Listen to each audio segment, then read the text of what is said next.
일본의 2차 경제 보복으로 광주 지역 제조업체들이 어려움에 직면하게 됐습니다. 특히 일본 장비 의존도가 큰 지역의 뿌리 산업이 흔들리지 않을까 걱정입니다.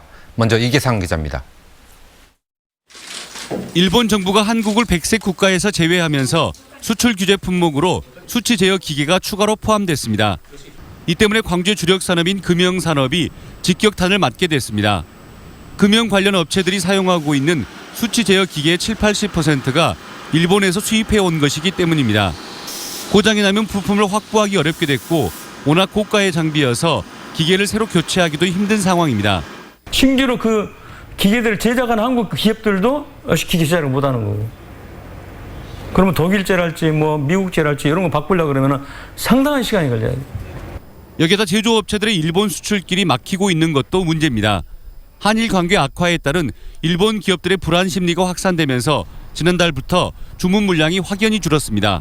지금 발주가 나와야 될 시점인데 그래서 저희 직원이 지금 일본에 긴급히 특파를 시켜서 지금 검토를 하고 있는데 그 수출이 중단되고 있다는 건 상당히 저희로서는 치명타고요. 이번에 단행된 일본 정부의 2차 경제 보복 조치는 산업계 전반에 악영향을 미칠 가능성이 커졌습니다. 수출 규제 품목이 1,100여 개에 이르는 데다 구체적으로 어떤 부품이나 장비가 규제에 묶일지 정확하게 파악이 되지 않았기 때문입니다.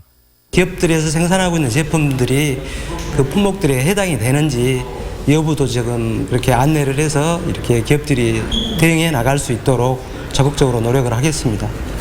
광주시는 경제고용진흥원에 기업 피해 접수 창구를 마련하고 기업들이 위기를 극복할 수 있도록 특례 보증과 세금 징수 유예 등 적극적인 지원 대책을 마련 중이라고 밝혔습니다. MBC 뉴스 이계상입니다. 전남의 산업계도 바짝 긴장하고 있습니다.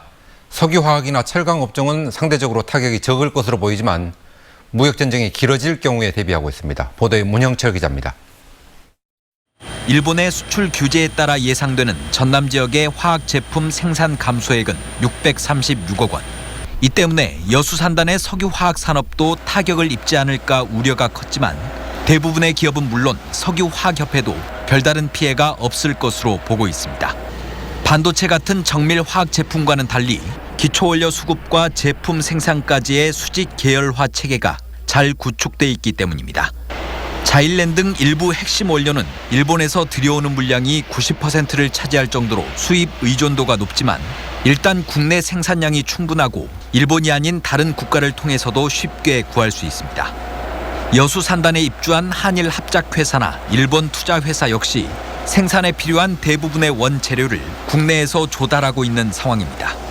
큰 영향이 없는 것으로 현재 파악되고 있습니다만 장기적인 관점에서 피해가 될 수 있는 부분 그런 부분에 대해서 지속적인 점검과 관심을 지역의 또 다른 주력 산업인 철강 산업에 미치는 영향도 현재로서는 미미할 것으로 전망됩니다.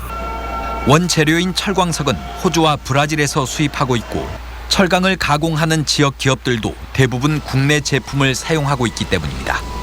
특수강은 영향이 상당히 있을 것 같습니다. 특히 봉, 관 쪽은 영향이 있을 것 같은데 그건 우리 동북권에서는 생산 기업이 거의 없어서 다만 일부 일본산 철강 설비에 보수 보강이 필요할 경우 자재 수급에 차질이 생길 가능성을 완전히 배제할 순 없습니다.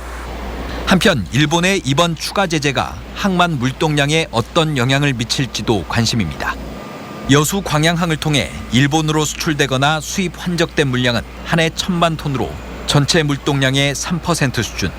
현재까지도 큰 물동량 변화는 감지되지 않고 있습니다.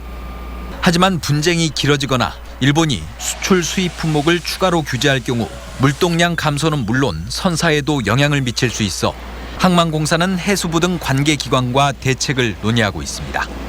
MBC 뉴스 문형철입니다.